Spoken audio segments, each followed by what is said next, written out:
Walking into Romano's Steakhouse with my 8-year-old daughter Emma's small hand in mine, I thought this annual family dinner might finally go smoothly. The hostess led us to the large corner table where my parents and sister were already seated, studying their menus with the intensity of stock traders analyzing portfolios. My mother glanced up as Emma climbed into her chair, her lips pursing like she'd tasted something sour. When our waiter approached, with his professional smile, my mother's voice cut through the restaurant's gentle ambiance like a blade. Just so you know, we won't be paying for her meal. Get something free or cheap for your daughter. Meanwhile, my sister's twin boys were already devouring $90 seafood platters, complete with sparklers, their faces glowing with delight. Emma stared at the leather-bound menu she couldn't touch, her brown eyes wide with confusion. The waiter turned to me with recognition flickering across his face. "Sir, the regular 66 menu." The question hung in the air like smoke from an extinguished candle. My throat tightened as memories crashed over me. 3 years ago, I had been the head chef at this very establishment, creating the signature Chef's Special 66 menu that brought food critics from across the state. Back then, servers would ask guests if they wanted the Ashford experience. Now I was just another customer who couldn't afford to feed his daughter properly.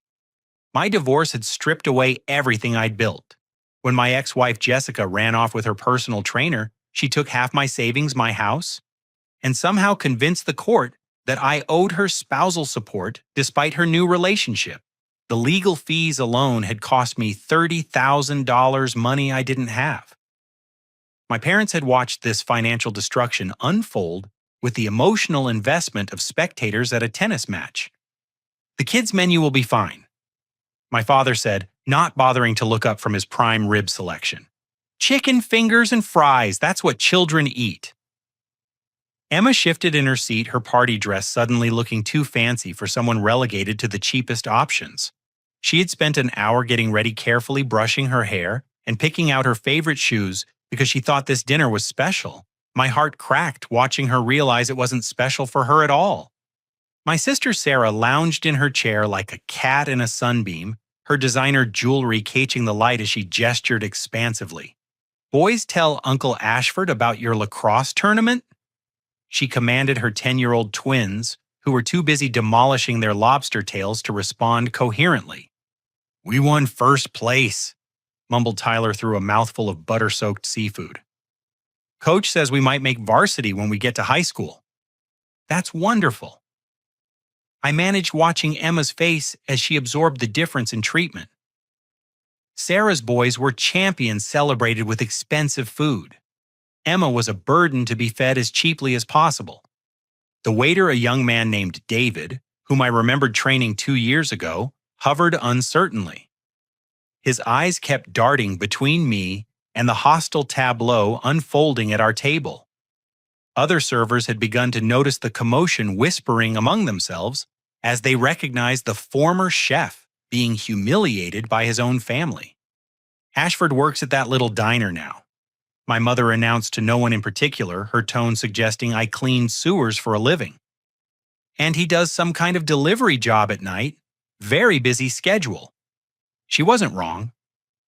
I worked the morning shift at Murphy's Family Restaurant flipping eggs and making sandwiches for $7 an hour plus tips. Evenings and weekends I drove for a delivery service, bringing Chinese food and pizza to people who tipped in loose change. Every penny went toward child support rent for my studio apartment and saving for Emma's future. "Grandma," Emma said quietly, her voice barely audible above the restaurant's background chatter, "why don't you like me?" The question landed like a grenade in the middle of our bread basket. Sarah's fork paused halfway to her mouth. My father cleared his throat and suddenly became fascinated by the wine list. My mother's face rearranged itself into what she probably thought was a grandmother's smile, but looked more like someone trying to digest bad fish. "Of course I like you, dear," she said in that tone adults use when lying to children. "I just think your father should learn to budget better. Money doesn't grow on trees." This from a woman who had just ordered A $45 steak without blinking, whose purse cost more than I made in a month, who drove a car worth more than most people's annual salary. My parents had built a successful accounting firm, over 30 years selling it for enough money to buy a small island. They lived in a gated community where the monthly fees exceeded my rent. Emma nodded solemnly, accepting the explanation, because children trust the adults in their lives to tell them truth. She opened her small hands and folded them in her lap, no longer reaching toward the menu that had become forbidden territory. Around us, other families were enjoying their meals, their laughter creating a soundtrack of joy that made our table's tension more pronounced. I caught glimpses of fathers helping their children choose appetizers, mothers wiping sauce from small faces with gentle smiles. We looked like a family from the outside, but felt like strangers enduring a business meeting gone wrong. David finally approached again, his professional composure masking what I suspected was discomfort. He had watched me command this kitchen with confidence and creativity. Now he was witnessing my parents treat me like a disappointing employee at a performance review. "Have we decided on our orders?" he asked diplomatically. Sarah launched into an elaborate recitation of modifications for her salmon, specifying the exact temperature, sauce preparation, and side dish arrangements with the precision of a NASA launch director. Her boys wanted extra butter, extra bread, and extra everything. My parents ordered their usual expensive cuts with wine pairings that cost more than I spent on groceries in a week. When David turned to me, I felt every eye at the table watching my response. Emma looked up hopefully, perhaps thinking I might surprise everyone by ordering something wonderful for both of us. "Chicken fingers and fries for her," I said, the words tasting like ash. "And I'll have the soup of the day." Emma's shoulders dropped almost imperceptibly. She whispered, "I'm not really hungry anymore, Daddy." The conversation continued around Emma and me like we were invisible furniture. Sarah dominated the discussion with stories of her husband's latest promotion, her boys' academic achievements, and their upcoming vacation to Europe. My parents hung on every word, as if she were delivering state secrets instead of suburban gossip. "Speaking of investments," Sarah said, twirling her wine glass between manicured fingers, "how is Jessica's boutique doing? You two were so smart to back her business venture."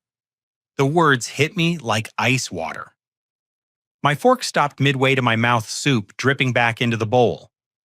My parents exchanged a glance so quick I almost missed it, but the guilt was unmistakable. "What business venture?" I asked, my voice carefully controlled. My mother waved her hand dismissively as if shooing away an annoying fly. "Oh, just a little investment opportunity. Jessica has such a good head for business, much more practical than some people." The implication hung in the air like a bad smell. Jessica, my ex-wife, who had claimed poverty during our divorce proceedings, who had argued she needed spousal support because she had no marketable skills, had somehow secured funding for a business. From my own parents. "How much?" I asked. "That's not really your concern anymore," my father said, cutting his steak with mechanical precision. "Your mother and I are free to invest our money however we choose." Emma was picking at her chicken fingers, arranging them into geometric patterns on her plate instead of eating. She could sense the tension even if she didn't understand the words. "Children are like emotional seismographs detecting tremors adults think they're hiding." "I'm just curious," I pressed. "Since you're so concerned about money tonight, I wondered how much you could spare for other people's business ventures." Sarah realized she had stepped into quicksand and was now trying to back away carefully. "It wasn't that much," she said quickly. "Just enough to help her get started." But my mother, emboldened by wine and righteousness, couldn't resist elaborating. $50,000. Jessica needed startup capital, and we believed in her vision. Unlike some people, she actually has a plan for success. $50,000. While I had been working 2 jobs, sleeping 4 hours a night, and eating ramen noodles for dinner, my parents had written a check for $50,000 to help my ex-wife start a new life. The woman who had cheated on me, taken my house, and demanded monthly support payments had received more money from my own family than I had ever asked for or received. Emma looked up at me with those trusting brown eyes. "Daddy, why did Grandma give money to Mommy but not to us?"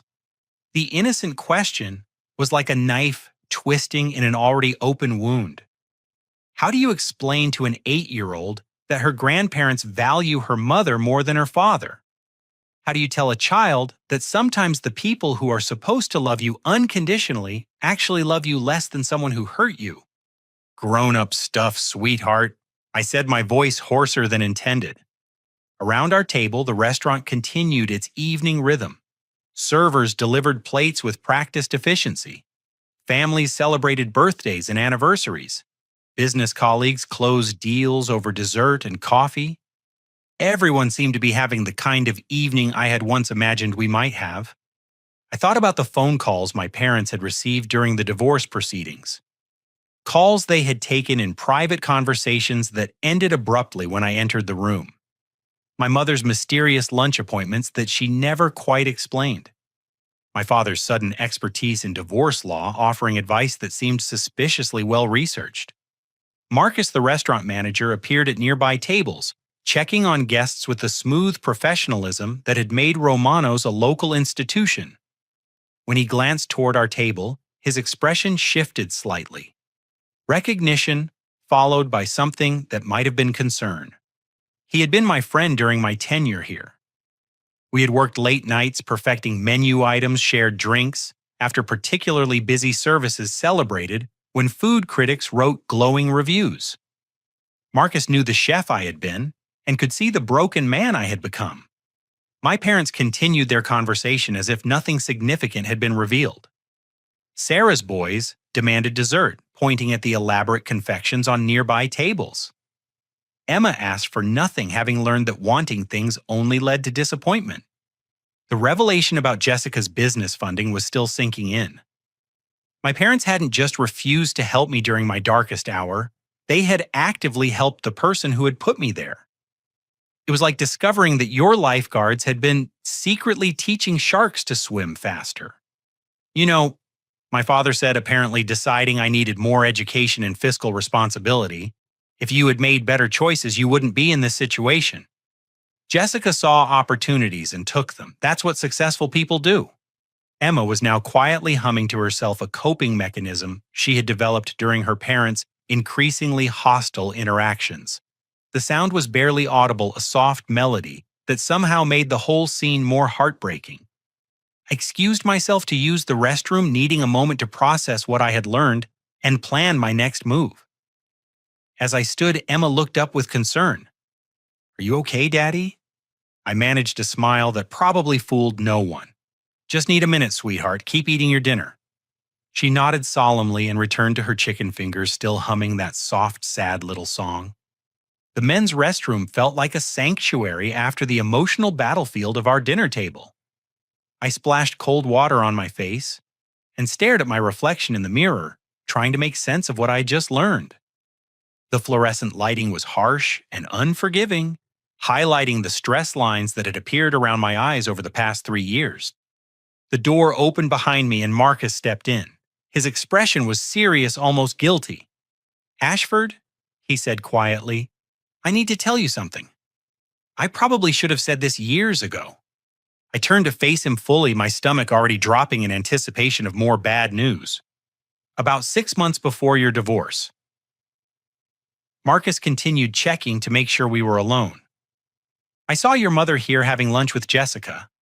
They were at the corner table, and your mother had a manila folder full of papers.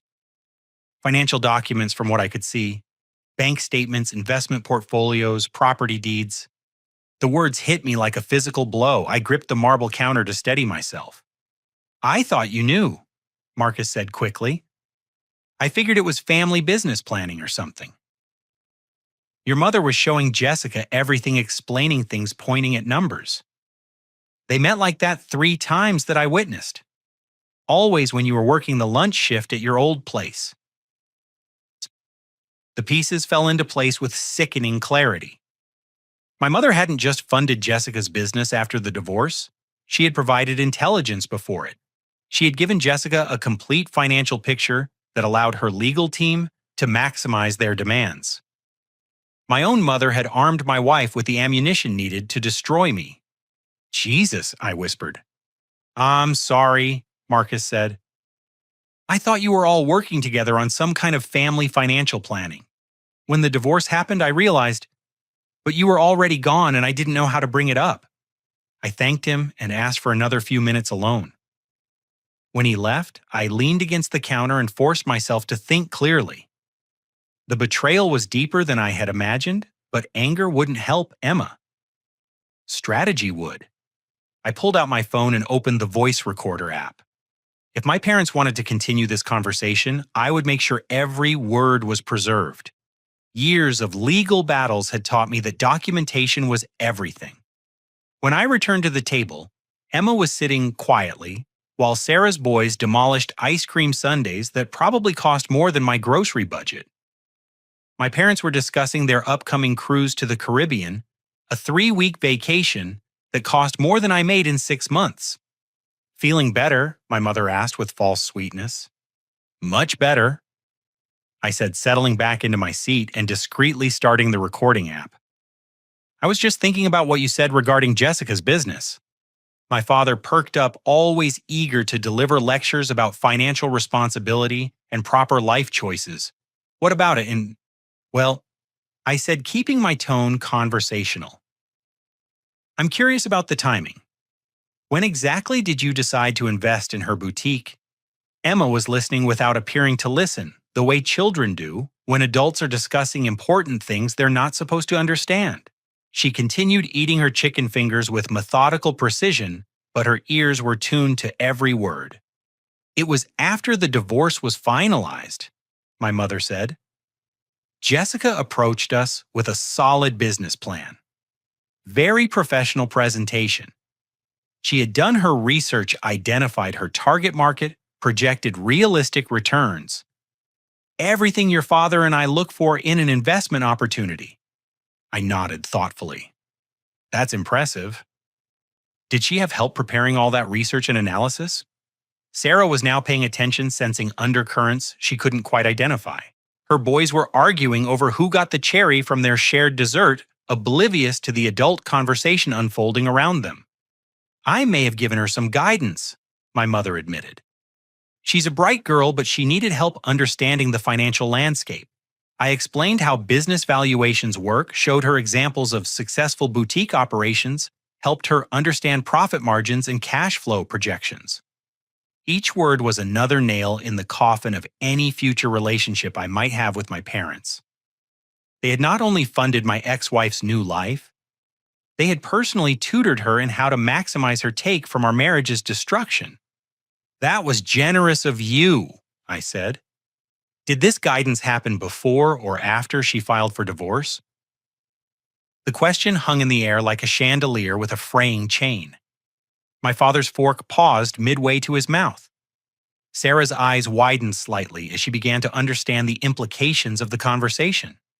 I don't see how that matters, my mother said. But her voice had lost some of its earlier confidence. Just curious about the timeline, I replied casually. It's fascinating how these business opportunities develop.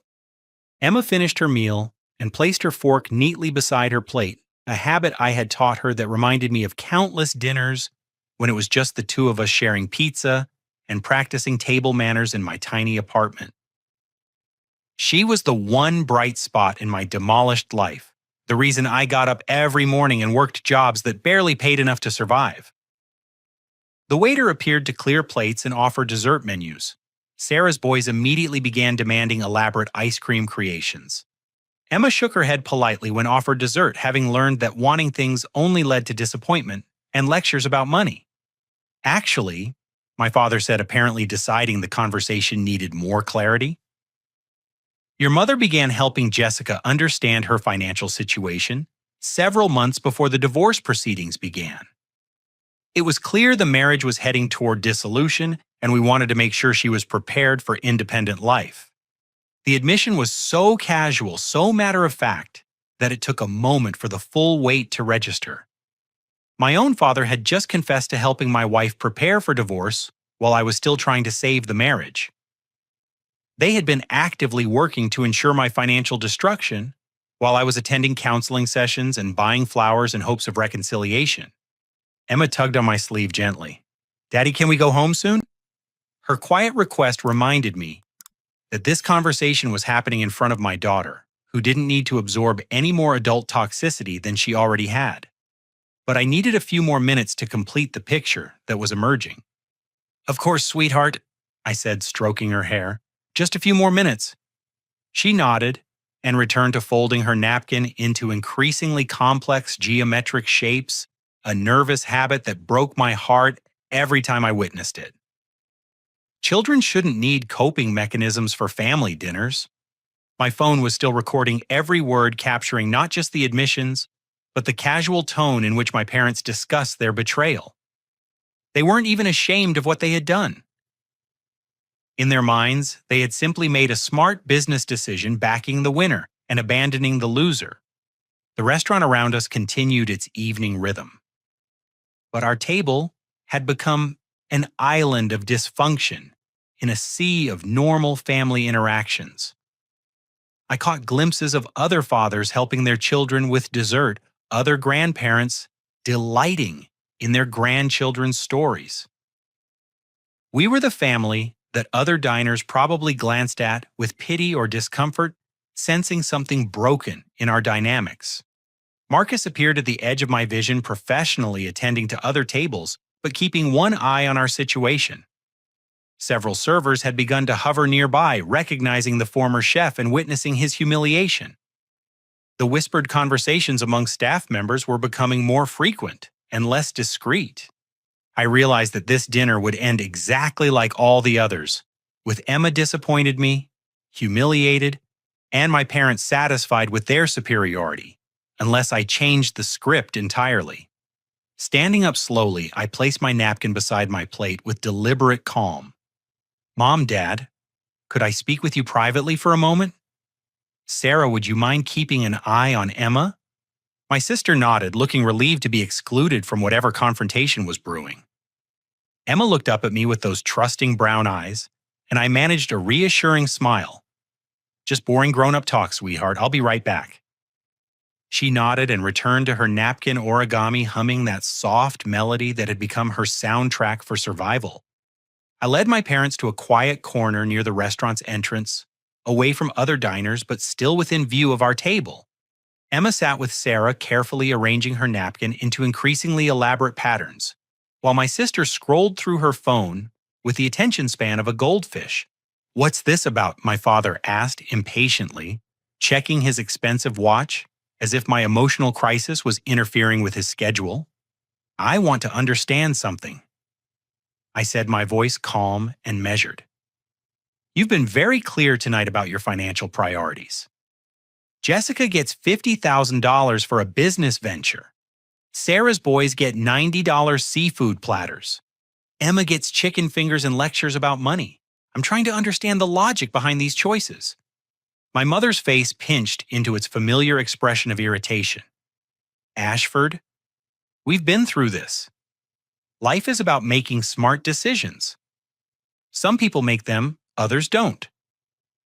We choose to support success, not enable failure. Define success for me," I said. "Jessica is building something," my father said.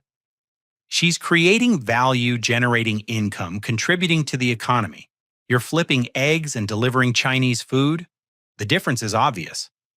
I nodded thoughtfully, my phone still recording in my pocket. "So success is measured purely in financial terms. Money is how society keeps score," he replied. "Everything else is just sentiment." "What about Emma's success?" I asked. "She's 8 years old.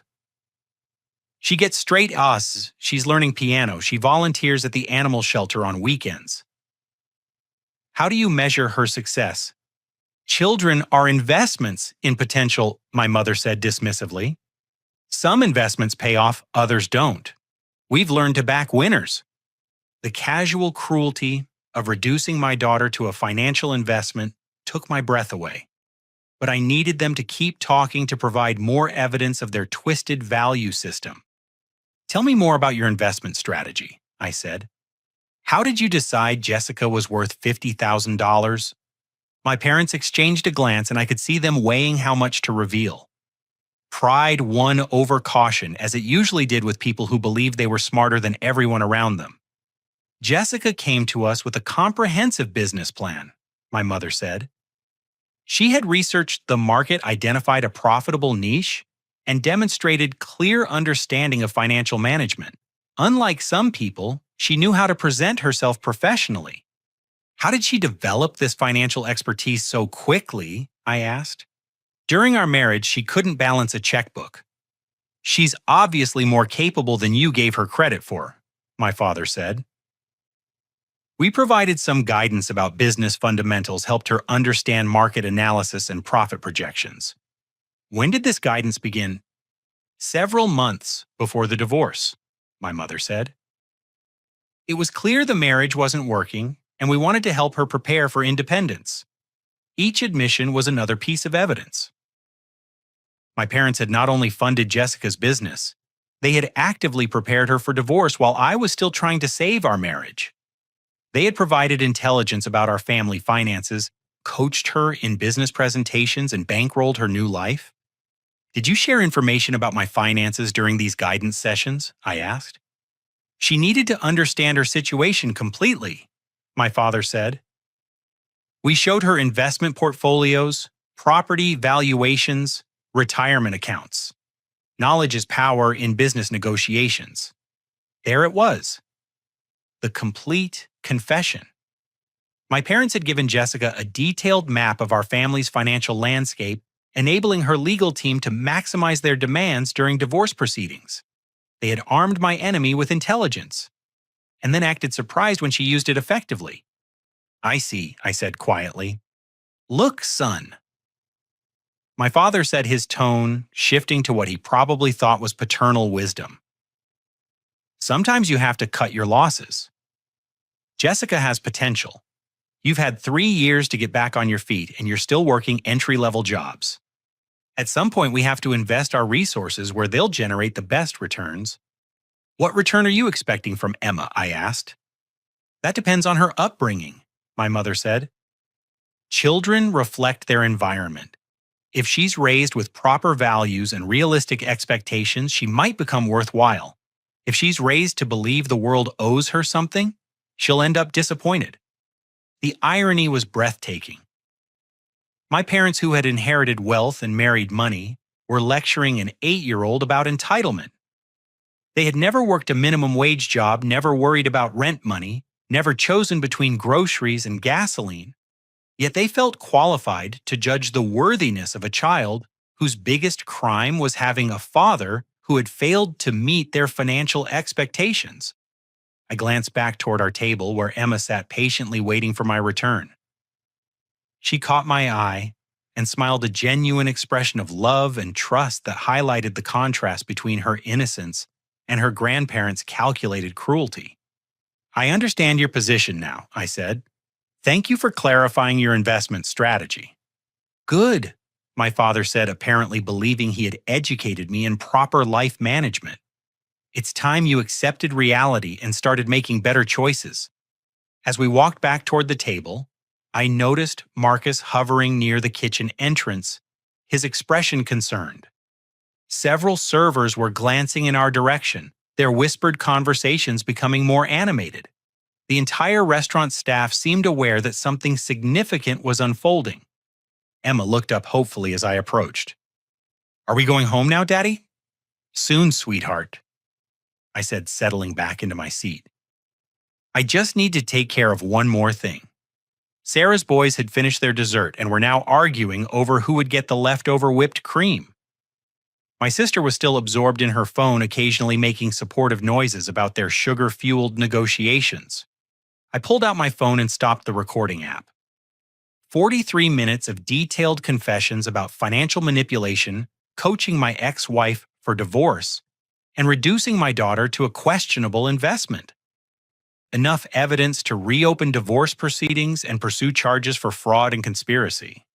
But more importantly, I had something else my parents didn't know about.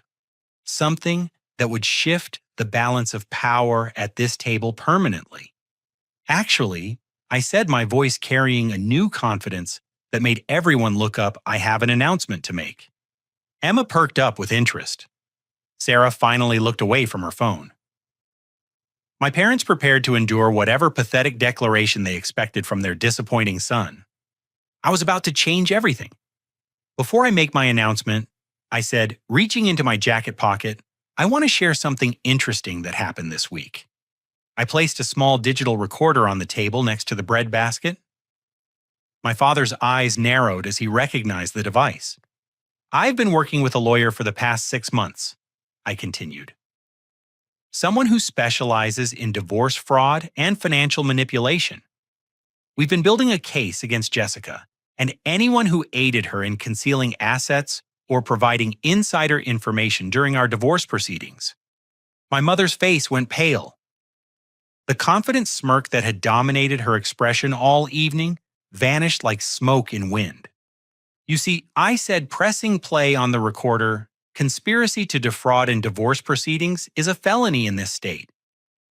Providing financial intelligence to one party while concealing it from the courts constitutes fraud. And tonight you've confessed to both crimes on tape. Their own voices filled the air around our table, casual admissions about coaching Jessica, sharing financial documents, funding her business while I struggled to pay legal fees. 43 minutes of evidence that would make any prosecutor salivate. This is ridiculous, my father blustered, but his voice lacked conviction. We didn't do anything illegal. Actually, I said you did. My lawyer has been investigating Jessica's sudden business expertise and mysterious startup funding. Tonight's recording completes the chain of evidence we needed.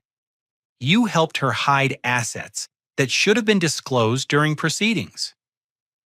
You provided financial intelligence that gave her an unfair advantage in negotiations.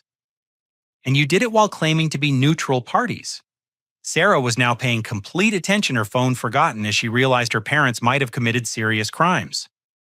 Her boys continued their dessert negotiations, oblivious to the legal earthquake shaking our table. Emma watched with wide eyes, not understanding the words, but sensing the shift in power dynamics. Her father was no longer the broken man who had entered this restaurant. He was someone who commanded attention and respect. But here's the really interesting part, I continued. I didn't come here tonight just to expose your crimes. I came to deliver some news. I reached into my other pocket and withdrew a folded letter on expensive letter stock. The embossed logo at the top was immediately recognizable to anyone in the culinary world.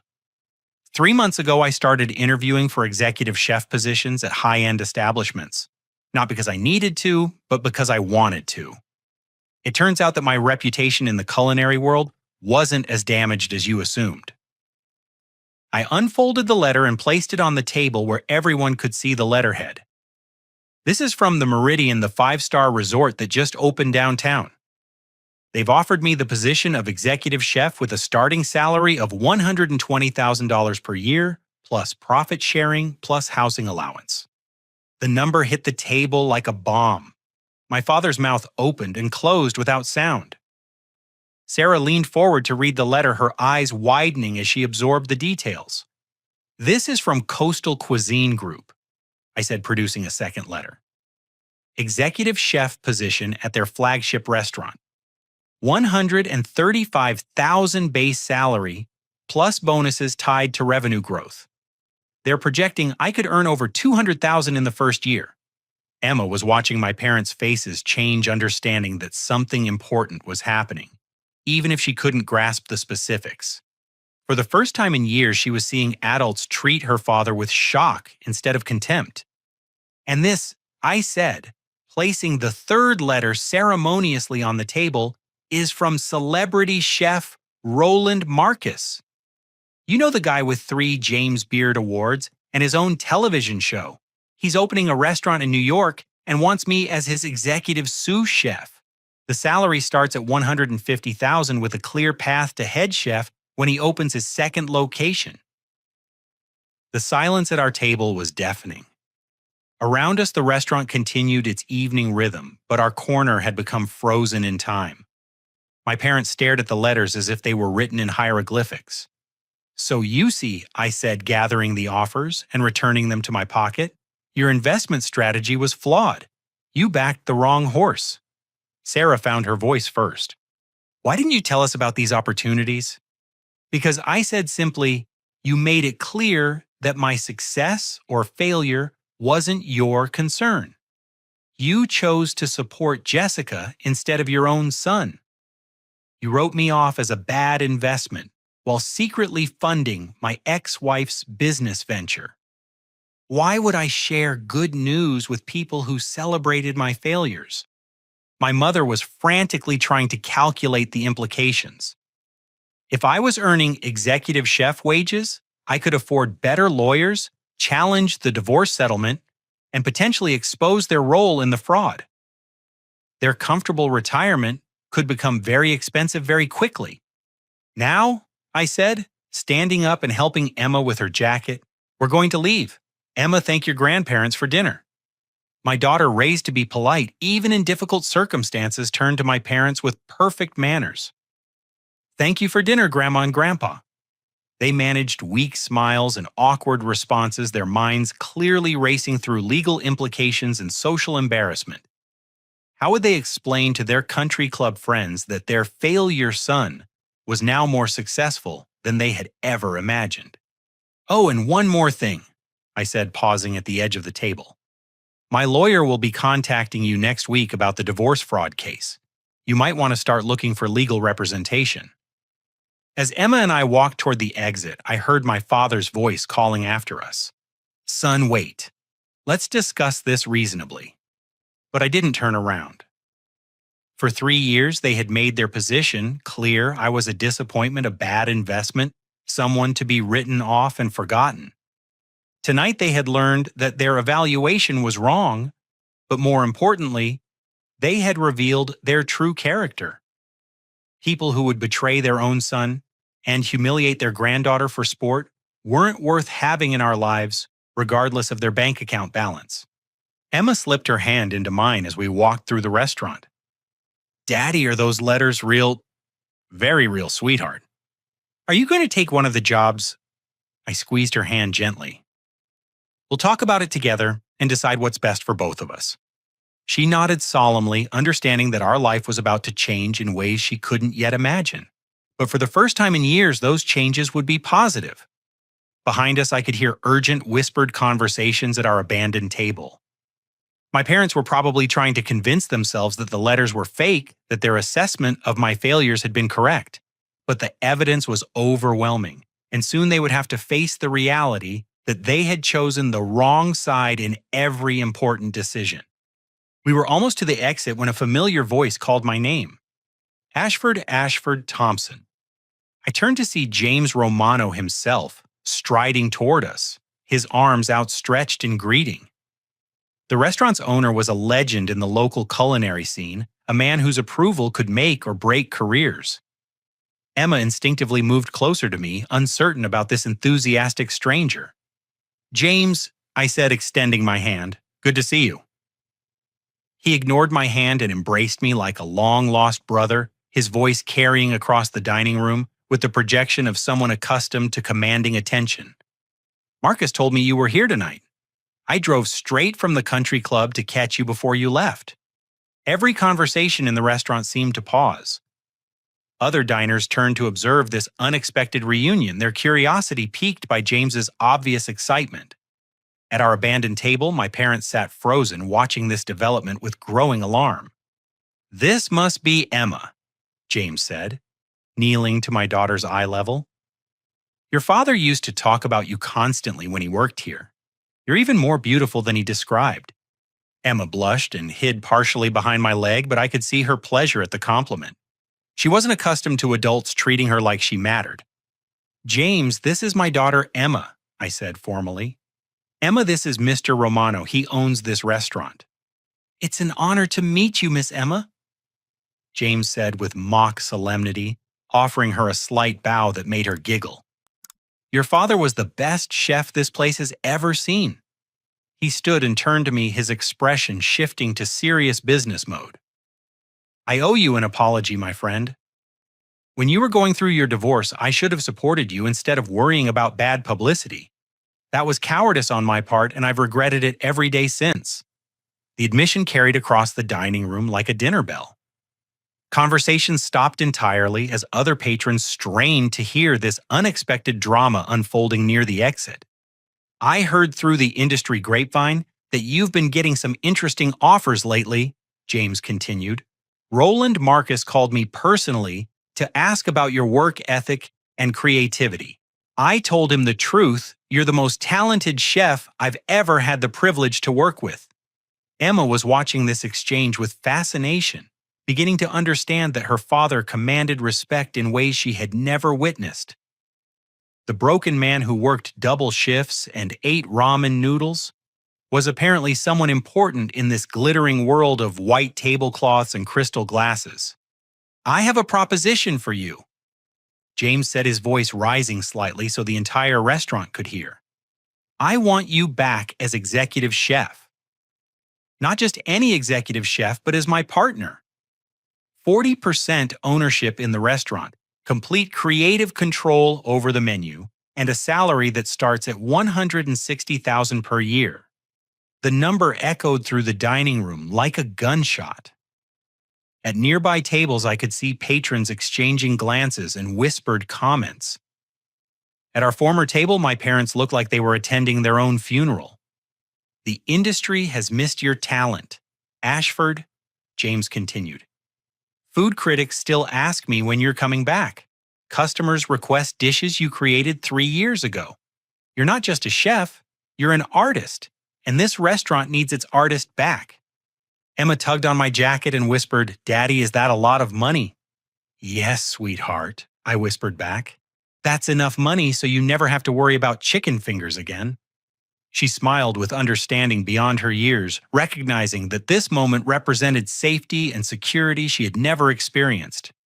There's more, James said, clearly enjoying his role as bearer of good news. I've already spoken with my lawyer about restructuring your child custody arrangements. With your new financial position and partnership status, you'll have strong grounds to request primary custody. No judge would leave a child in an unstable situation when one parent can provide clear advantages. The implications hit me like lightning. Not only would I be financially secure, but Emma could live with me full-time instead of enduring weekend visits and awkward dinners with people who saw her as a burden. I'll need some time to think about your offer, I said, though my heart was already racing with possibility. Of course, James said. But don't think too long. I've been planning this conversation for months, waiting for the right moment. When Marcus told me you were here tonight dealing with... He glanced toward my parents' table. Family difficulties, I knew it was time to act. He turned to address the entire restaurant, his voice carrying the authority of someone who had built a culinary empire from nothing. Ladies and gentlemen, I want you to meet Ashford Thompson, the finest chef this city has produced. 3 years ago, personal circumstances forced him to leave us, but tonight, he returns as my business partner and creative director. Spontaneous applause erupted throughout the dining room. Other diners stood and clapped, some calling out congratulations and welcome back messages. I had become the center of positive attention, instead of whispered pity, the subject of celebration rather than sympathy. Emma clapped along with everyone else, her face glowing with pride as she watched her father receive recognition from a room full of strangers. This was her first experience of seeing me honored instead of humiliated, respected instead of dismissed. There's one more thing, James said, as the applause died down. He gestured toward our former table where my parents sat in stunned silence. I believe you were having dinner with some family members who seemed confused about your circumstances. Perhaps they would enjoy meeting your new business partner. The suggestion was politely phrased but carried unmistakable implications. James was offering to publicly demonstrate my new status to the people who had spent the evening treating me like a charity case. My parents looked trapped between social obligation and personal mortification. Sarah was staring at her phone as if it might provide an escape route from this unexpected reversal of fortune. Her boys had finally stopped arguing over dessert and were watching the adult drama with the fascination children reserve for truly unusual events. Actually, I said loud enough for my family to hear, I think they've learned everything they need to know tonight. James nodded with understanding. Family dynamics can be complicated. The important thing is that you and Emma are moving forward with people who appreciate your value. He knelt again to Emma's level. Miss Emma, would you like to see the kitchen, where your father used to work his magic? I think the staff would enjoy meeting the chef's daughter. Emma looked up at me for permission, her eyes bright with curiosity. I nodded and she took James's offered hand with the trust that children show to adults who treat them with genuine respect. As we walked toward the kitchen, I could hear urgent whispered conversations at our former table. My parents were probably trying to process how completely they had misjudged the evening's dynamics. They had expected to deliver another lecture about my failures. Instead, they had witnessed my triumphant return to the industry that had made me successful. The kitchen staff exploded with excitement when they saw me. Cooks and servers who had worked under my leadership 3 years ago abandoned their stations to greet me with genuine affection. Emma watched in amazement as grown men and women treated her father like a returning hero. Chef Ashford called Maria the pastry chef whose career I had mentored. We heard rumors you might be coming back, but we didn't dare hope it was true. It's looking very promising, I said, accepting hugs and handshakes from people who had remained loyal despite my absence. Emma was the center of attention as staff members showered her with compliments and small treats from the kitchen. For the first time in her life, she experienced the joy of being celebrated simply because she was my daughter.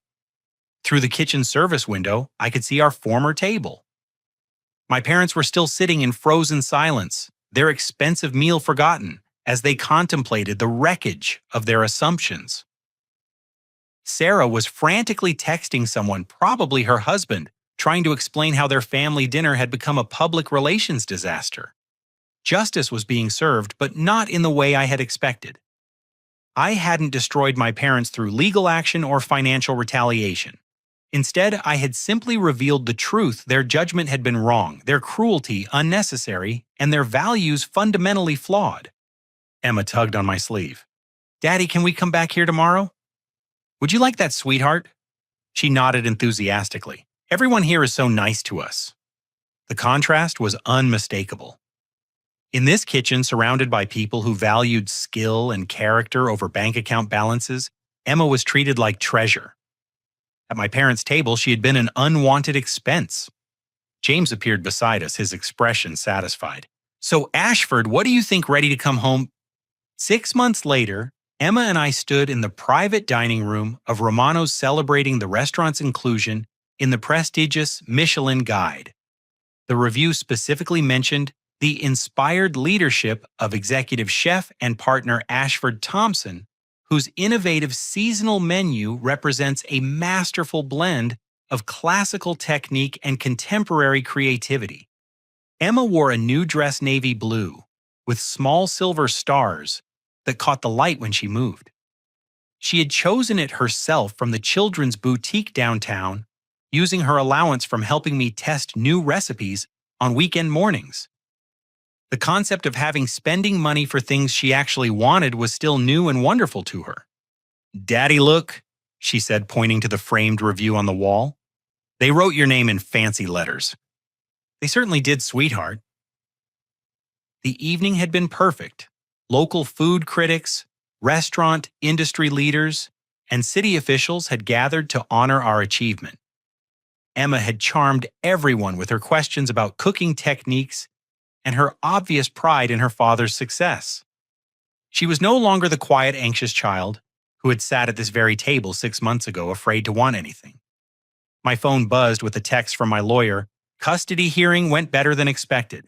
Judge awarded primary custody based on stability factors. Jessica agreed to revised support arrangements. Congratulations. The legal battles were finally over. Jessica's boutique had failed within 4 months, partly because my parents had demanded repayment of their loan when fraud charges were filed. The investigation had revealed multiple instances of financial manipulation during our divorce, resulting in a complete revision of our settlement. More importantly, Emma would now live with me full-time, visiting her mother on alternate weekends. Mr. Thompson. A young server approached our table nervously. There's a couple at the front desk asking to speak with you. They say they're your parents. Emma looked up with interest.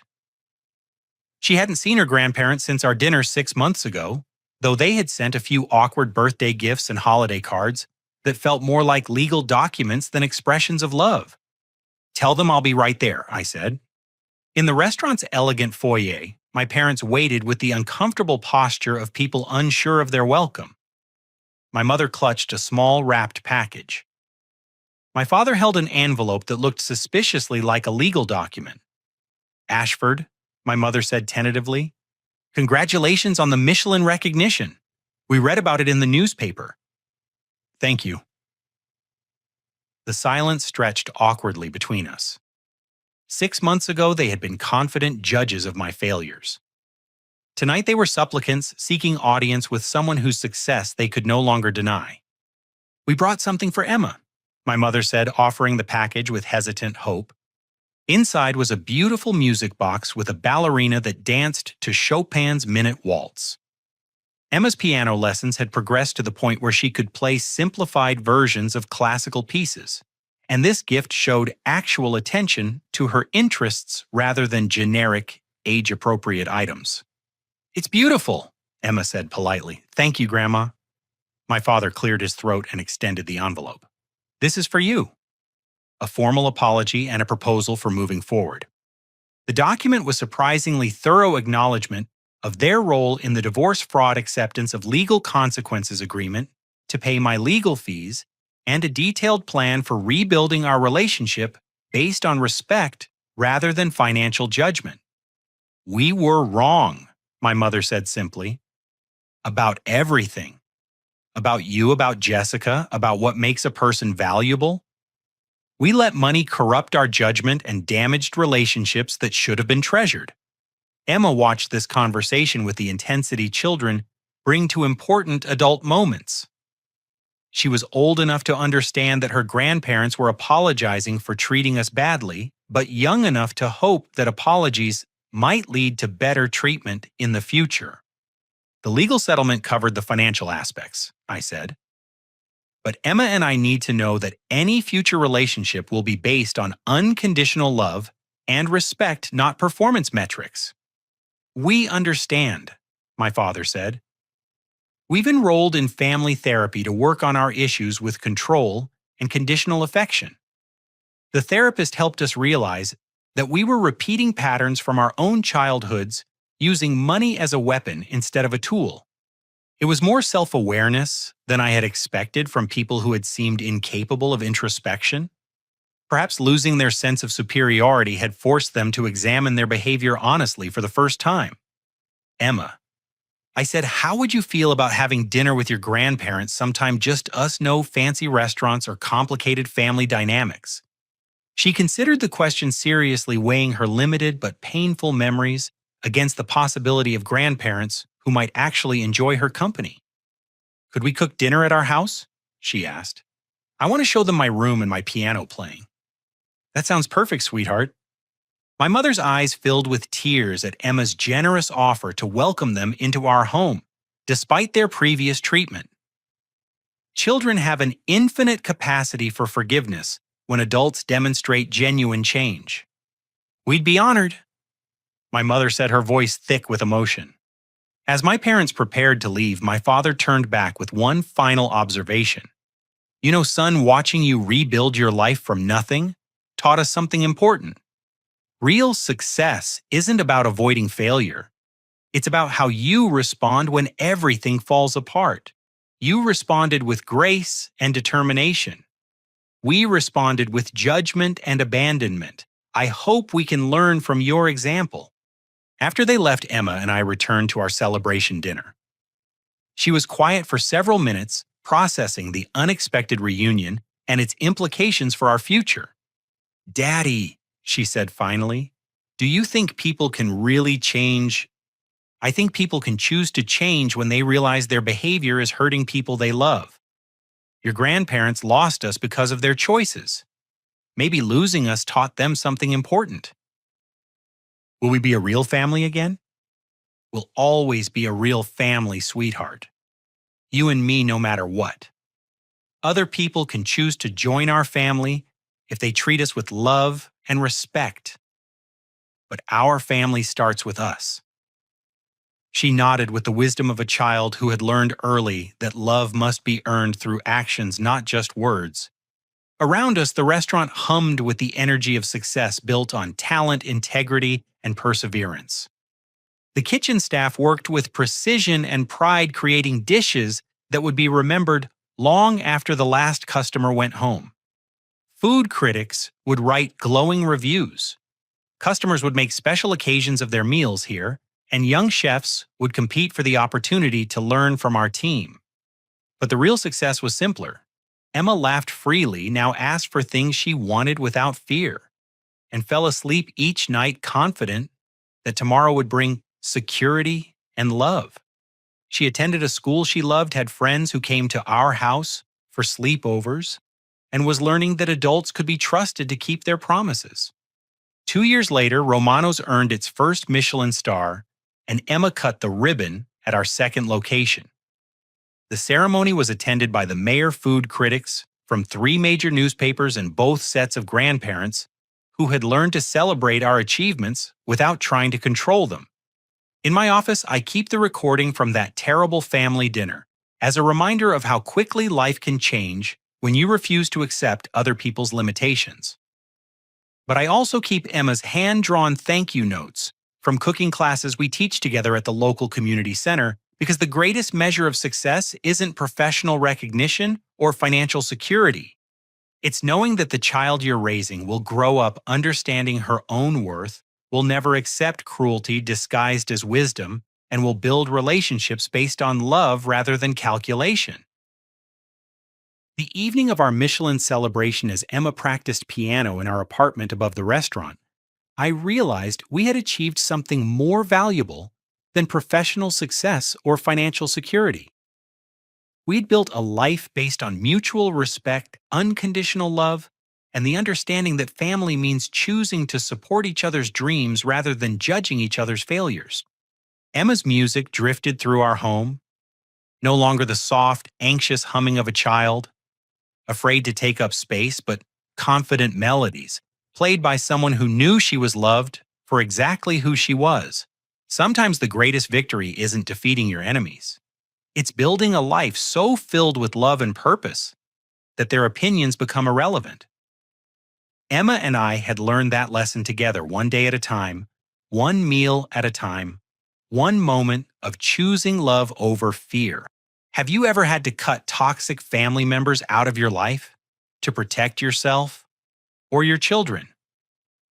What did that experience teach you about the difference between blood relations and true family? I'd love to hear your thoughts in the comments below. If this story resonated with you, please hit the like button and subscribe for more stories about overcoming family betrayal and finding strength in unexpected places. Share this video with someone who might need to hear that their worth isn't determined by other people's opinions, and remember, sometimes walking away from people who don't value you is the first step toward finding people who will. Thank you for listening, and I hope your own journey leads you to people who celebrate your success rather than sabotage it.